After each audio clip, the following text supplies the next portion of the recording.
Thanks for giving me this opportunity to present this work. It's the first time I'm presenting it post-publication, actually, so I'd be very interested if anyone has any questions or comments. I'd like to start off by acknowledging that this was a really close collaboration between myself and Peter Knight from Budapest University of Technology, along with a few other people. And I want to particularly thank Alex Kichenko and Gerd Vandenberg, who provided the overarching direction throughout this project. And so I'm going to be talking about the application of high-level wave function-based methods to molecules of varying size. And before I begin on that, I just want to add some motivation to this work, because we're essentially focusing on very weak, so-called weak non-covalent dispersion-based interactions. And so why do they matter? Well, for one thing, they are ubiquitous. So van der Waals interactions are ubiquitous. They are in everything. They accumulate. So the more electrons you have, the more, of course, the van der Waals interactions accumulate. And in some cases, putting aside all other kinds of interactions in the system, van der Waals dispersion-based interactions can become the deciding factor in the behavior of the materials. So just as two examples I've put here from the literature, one is the contact angle of water on graphene, and this was work done by Vandenberg et al., where they predicted, for example, the water monomer binding energy to graphene. And just taking that interaction energy alone, if you were to build a model based on that interaction, well, because the interaction might, in your prediction, vary from 70 to 130 millisieverts, which sounds small, but when you build that up into a model, it can make the difference of predicting a wetting system or a superhydrophobic surface. So it's to say that the weak interactions do add up, and they can accumulate and make a big difference to the overall behavior. Another example is aspirin. It comes in two polymorphs, more than that, but two main polymorphs are form 1 and form 2. And it was shown that in that case, even though the structures look more or less the same, actually there are geometrical differences there, and it means that the many-body dispersion interactions in those two polymorphs add up to make a difference that tells you which polymorph in the end is more stable, which then has implications for the solubility of the structure and therefore its use as a drug. So that's all to say that these weak interactions are quite important, but also they are not so simple to compute. So these interactions, you might hear words thrown around like many-body, non-additive, anisotropic. All of that is to say that accounting for these interactions from a theoretical perspective isn't always so simple, as well as the interactions themselves being numerically difficult because they can be small contributional to the total energies. And with all of the work that's been done for decades, by now we have quite a good experience or intuition for how small molecules might interact. But whether we can apply that intuition to large systems, I think, is a big question mark, because we don't know yet, based on any very accurate theory, how those dispersive interactions go when you have very large systems. And so when it comes to the theories that are available to us, commonly used electronic structure theories for looking at non-covalent interactions might include, for example, second order molar passé, so that's MP2. We know from experience that that can be very good for hydrogen bonded systems, but tends to overbind pi stacked structures, for example, and you can't do metals. Then on the other hand, you might have something like the random phase approximation, which is more for solid state physics because it can do metals. But then again, there we've seen that it might underbind dispersion dominating materials. And with the workhorse of quantum mechanical methods like density functional theory, functionals, well, there we know that we have hundreds of approximations at our disposal, and you can probably get very accurate results if you know which functional to use. The question is, when you don't have any experimental guidance or a higher level of theory to tell you what is good, then it becomes really difficult to pick the appropriate DFT functional for a given application. And so in this work, we focused on applying two really state-of-the-art wave function-based methods. So one is called diffusion Monte Carlo, and the other is coupled cluster with single, double, and perturbative triple excitations, so CCSD parenthesis T. These are two fundamentally different methods. They have both been shown to be very, very accurate. By that, I mean an accuracy that is within the chemical accuracy of 1 kcal/mol for interactions, well within that. So typically even below 0.1 perhaps, when compared to small molecules against experiments. So just because I guess not everyone will be familiar with these theories, I just wanted to comment on how they are formulated. So in the case of diffusion Monte Carlo, what you have is this psi t, so that's a trial wave function, and this is basically a starting guess of the wave function that might come from, for example, DFT or Hartree-Fock. And what you do is you propagate the imaginary time Schrödinger equation, and in that process you project out the exact wave function in principle. Of course, there are approximations there, which means that it's never the exact wave function for a realistic system, but it anyways becomes a very accurate method for doing that. And correlation, electron correlation is included in this method intrinsically. Then in coupled cluster theory, instead you have a reference wave function and use an excitation operator T to generate excited determinants. So in CCSDT, you have single, double excitation determinants, and what perturbative triple means is that you have the triples coming from the combination of singles and doubles. So it's perturbative triple as opposed to all of the possible triples.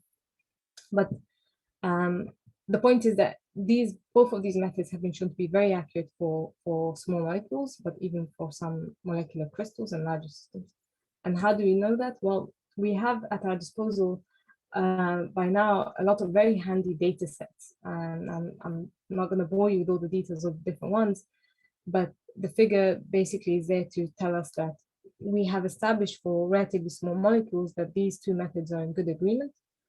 And now that they're being developed more and more, they are being made more and more efficient so that we can tackle larger systems. For example, a host gas molecule like the buckyball or a molecular crystal with a large unit cell. And that's fantastic because we're starting to move towards more and more applications. However, in this intermediate regime, the numerical approximations within these methods are really being stretched sometimes to the point where we shouldn't really consider them black box anymore, in my opinion. And so that's more or less what I'll be talking about in this talk. To demonstrate that, here is one of the data sets. So this is called the S12L, and you have these large finite molecular structures. And you can see that here you have you would have a lot of dispersion type interactions as well as some electrostatics going on. And Grimmer generated back-corrected experimental based references from this by using computational back corrections. The back correction has with it an uncertainty associated, which is really helpful for us to see. So that's indicated by the gray bars. And a lot of people have tried to compute then these systems using various levels of theory. And I don't want to go through this in detail, but just to show that, well, the spread that you see, the scatter amongst methods is beyond what we would ideally achieve with simulations. And so we get, for example, with the blue, a couple cluster based method, and in black you see DMC. And for some systems, they are further from the reference by more than a few kcal/mol, and that's not ideal. And one might go away from this thinking, oh, does this mean that the methods are not accurate? And I certainly wouldn't want anyone to think that. What I would instead propose is that we are stretching them to a point where the numerical approximations may not be enough yet. So that there's more work to be done on the convergence and looking under the hood of these methods to see if the approximations are tight enough. And another way to show that is with this cornene dimer. So this is from the L7 dataset. And in the first row here, you'll see that the interaction energy of this dimer is predicted as about minus 24 kcal per mole, with a method that is still shown as one of the benchmarks on the BegDB website, where you might find references. But since then, year after year, people have tackled this system with couple cluster-based approaches with various basis sets and approximations, and you can see that immediately there are jumps in the energy of about 5 kcal per mole, which is huge compared to the interaction energy. And even within those couple cluster-based approaches, there are differences happening. And I think moving forward, it would be really useful for us to really start to report on the uncertainty that arises from those numerical approximations. So talking of the uncertainties, let me just delve a little bit into the key approximations in our methods. So in diffusion Monte Carlo, which is the main method that I work with, there are 3 key approximations that if you come across references, you should keep in mind. And probably the most important one is the fixed node error. So in this method, the FN stands for fixed node, and what it means is when we put in a guiding wave function at the start, we actually fix the nodes. Everything else in the wave function is optimized, but the nodal structure itself is fixed. And what we know from experience is that for non-covalently interacting systems, whatever error comes from that basically cancels out, because the nodal structure in the interacting system and the monomers is very similar. And so that's something that is a huge assumption, but we rely a lot on that. The other is time step discretization, because I told you we propagate in using the imaginary time Schrödinger equation. And for these calculations, we also use pseudopotentials. And as with any electronic structure method, if you're using pseudopotentials, it's good to check that those are doing a good job. What I've written below is the references also for the major developments that have been made that allowed this work to really tackle large systems. So these were previous issues that existed that were basically resolved, and that allowed us to compute much smaller stochastic error bars on our GMC, on our DMC energies, and to allow us to compute the interaction energy successfully. On the coupled cluster side, you have the basis set that you have to be very careful of, because the method is very sensitive to that. And we are not doing canonical coupled cluster. And this is, I think, the key change that has happened in this framework of methods, is that in order to tackle large systems, we are moving away from the canonical coupled cluster, and people are using the local approximation within that. What that's referring to, so as an outsider, I've put it on the side, my perspective on this is that it relies on localizing the molecular orbitals, then estimating the correlation energy between pairs of localized molecular orbitals. And based on that, they make an assumption on whether those are strongly correlated pairs or weakly correlated pairs. If they are strongly correlated pairs, then you can go ahead and evaluate them at the coupled cluster level. And if they are only weakly contributing to the correlation energy, then a decision is made that it's okay to just compute that at the, for example, the MP2 level of theory. And this hugely speeds up the calculation. There's a lot of things going on as well in terms of the parallelization of the codes. So I've put the reference there for the code that was used in this work, in case anyone is interested in that. But a lot of development has gone on in order to make these methods more efficient and to scale better. And in this particular work, we really try to push the limits of the numerical convergence to the best possible that we can achieve with modern high-performance computing facilities. And I will talk a little bit about that in terms of how that breaks down, but just to say that in the end, it amounts to a lot of computational time, but we hope that the results are useful and interesting. And so given that I made all the statements about computing the uncertainty in these calculations, we actually had to sit down and think about what does it mean for two methods to agree or disagree? At which point does that make sense when you have error bars? And so we define it in the following way. So we say that if the interaction energies differ by less than the combined error estimates, so the error bars, then they are essentially statistically indistinguishable. So if they look to be the same within the error bars that we have, then we cannot really say that they disagree, they seem to agree.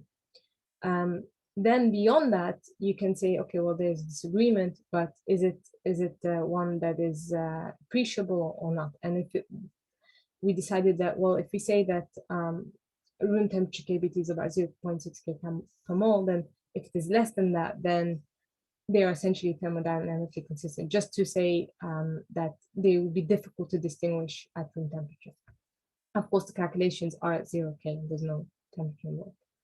And beyond that, if there's still a difference outside of the error bars and beyond this, then we would say that the results are inconsistent between the two methods. And that would be a concern, because we expect both methods to give us benchmark results that agree with each other for these kinds of interactions. And so before I go into that, I just wanted to mention that when we initially did this work, we went ahead and computed the large systems first, but then we had a very helpful referee comment who thought our work was both wrong and unsurprising, but they had a very, very useful comment, which is maybe we should compute smaller systems first to really show that the methods are doing fine. And we took that suggestion, and Andreas then computed the S66 subset that I show here. So these are aromatic molecules, they're like benzene, for example. And previously, it's been shown that for the T-shape, the results were always straightforward to get and in good agreement. But in the parallel display structure, so when they are stacking and there's the delocalized electron that are sort of facing each other, then there was a lot of difficulty getting the numerical convergence, both on the coupled cluster side, but even in the DMC results, if you look back at the papers, there seems to be a large spread, although we would argue with quite large uncertainties. And when the stochastic error bars on those QMC results were so big, it's really hard to distinguish whether the results are in agreement or not, because you can't really tell essentially for such a small interaction energy window. So our goal here was to make sure we get small enough stochastic errors and uncertainty measurements on the coupled cluster in order to be able to compare them properly. And we did that, and I know it's a big table, but just the color is the only thing that one has to worry about it. So basically, we got a lot of green, which meant that the results between the DMC and the coupled cluster are essentially statistically indistinguishable, and that's great. The error bars are always 0.2 kcal per mole or less, and we were very happy to see this. This was really encouraging for us. So then this is using the same protocols that we applied for the larger systems. And the largest systems are here. So this is the L7 data set and a bonus system that we looked at, which is this buckyball-ring. And so here you have a lot of different kinds of non-covalent interactions happening. And it's a quite, even though it's a few molecules, there's a diverse set of interactions that are being tested here. And so these are the results. And so what you see here is that we have arranged these in terms of the interaction energy along the x-axis. And the sort of first take home here is simply that for most of these molecules, which is only a few, we get really good agreement. So we managed to get error bars within 1 kcal per mole for all of the for most of the L7. And that the results seem to agree. And so that's really encouraging and fantastic, and happy to see that. I think it demonstrates that the methods are now at the stage where with this numerical settings, we can get really accurate interaction energies. However, you'll also see the red, and that's where the issues are more concerning. So we have three systems, the coronine dimer, which so is also aromatic, and this C3GC system and the buckyball-ring. And here we get beyond 1 kcal per mole differences outside of the error bars. And so this was a real surprise to us. We weren't expecting this. And so we decided to go back and really check that our results are converged on both sides.